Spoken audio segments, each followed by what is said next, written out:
Hello and welcome back to my channel. Today we'll be reviewing tips for replacing the camshaft position sensors on this 2023 Nissan Rogue with the 1.5 liter turbo engine. Now let's get started.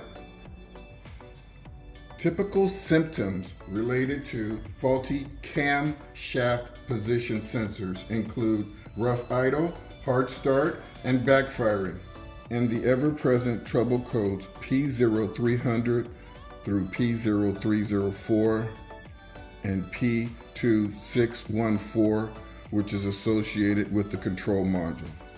Supplies needed for this job include 2 camshaft position sensors.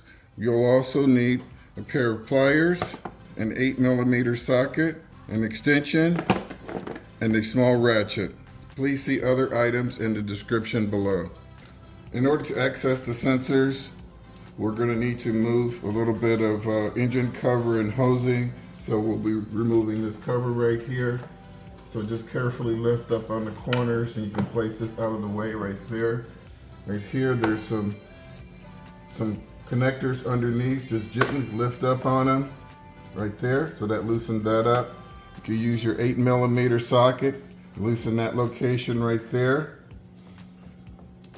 Similarly, you can use your socket to loosen up that clamp right there. And then you're going to use your pliers to loosen up this clamp right here. And once you've done that, you can push that location off, squeeze here, squeeze there. Oh, and I forgot, right here, you can use your pliers to squeeze this clamp and pull out this connection right here, okay? Then you can just lift this out of the way. Now you have much better access to the sensors. Our sensors are located right here. This is the intake camshaft sensor at this location. And then right back there is the exhaust camshaft sensor. For our demonstration today, we'll be removing and replacing this sensor right here. But I'll go over a few details that you might encounter while replacing the exhaust sensor. And with that, let's move on. So there's an 8mm bolt that must be removed. It's located right here on the front side of this sensor. So right there. So let's go ahead and remove it. So I've already connected my extension. There you go. Sockets in place.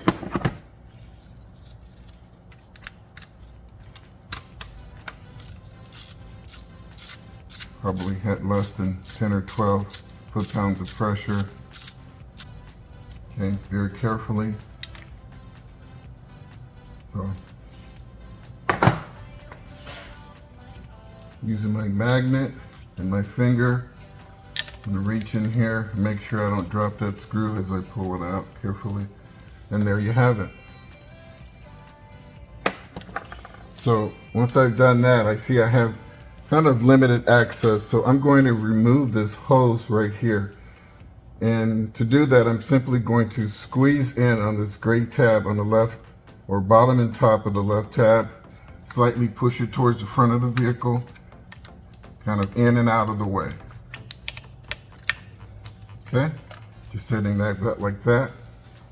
Now very carefully, you can see the wires are rather fine here. And the only thing I'm going to do is just push down in this area right here, and that's the back of the clip. And then I'm going to use this finger to slide it off towards the driver's side of the vehicle. Just like so. Okay. I'm going to make sure that the wires are out of the way. Just using my fingers, I'm going to kind of do a twist motion and pull it out just like that. And there you have it. This sensor is in excellent condition.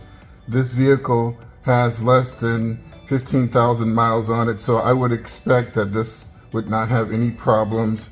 You can see that the O-ring is in excellent condition. There is no fluid on the exterior side of the O-ring. The connectors are in great shape. This plastic housing is not cracked. So with that, I'm going to go ahead and replace this sensor very easily. So here you go. So I'm simply going to get it back into location. Using 2 fingers, I'm going to press it into place. There you go. You probably couldn't tell, but it kind of dropped down. That means the O-ring has an extremely tight fit. So now I'm going to use my ratchet to simply tighten up the screw.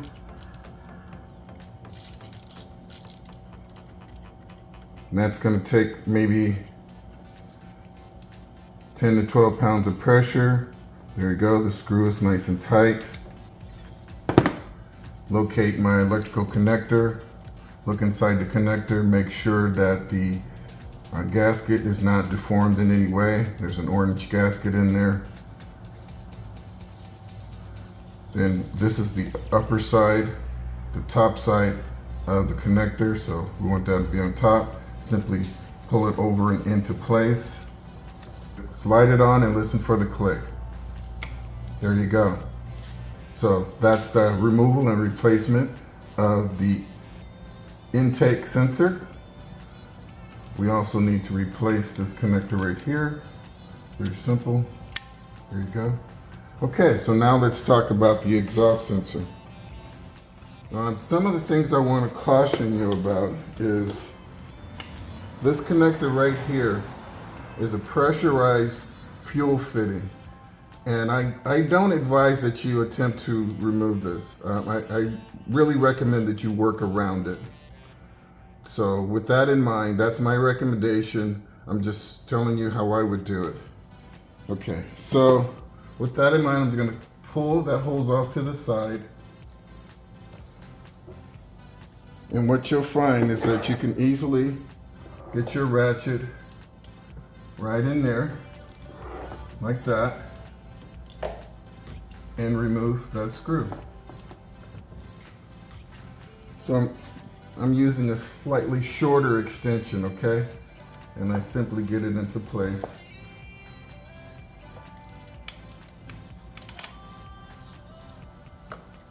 There you go. And now I'm loosening up the screw associated with that sensor. After that, you're pretty much going to follow the same procedure. The only thing is that it's just a little snug, more, it's just tighter in here. One other thing I want to point out is this connector is slightly different. So with this connector, you're going to have to slide back this little locking mechanism, slide it back first, and then press down on it to slide it off of the sensor. And I'm going to just demonstrate that real quick. So that's how it was initially, right? So now I'm just going to slide it back, press it down, and then using my other hand, push back on the connector, and you can see that it's moved out of the way, okay? So that's your little pro tip right there. So now I'm slid it back on, and now I'm locking it in place for the permanent installation.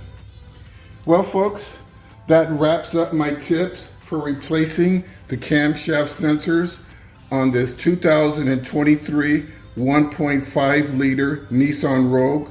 I hope you found my tips to be helpful. Please like and subscribe, and until next time, drive defensively.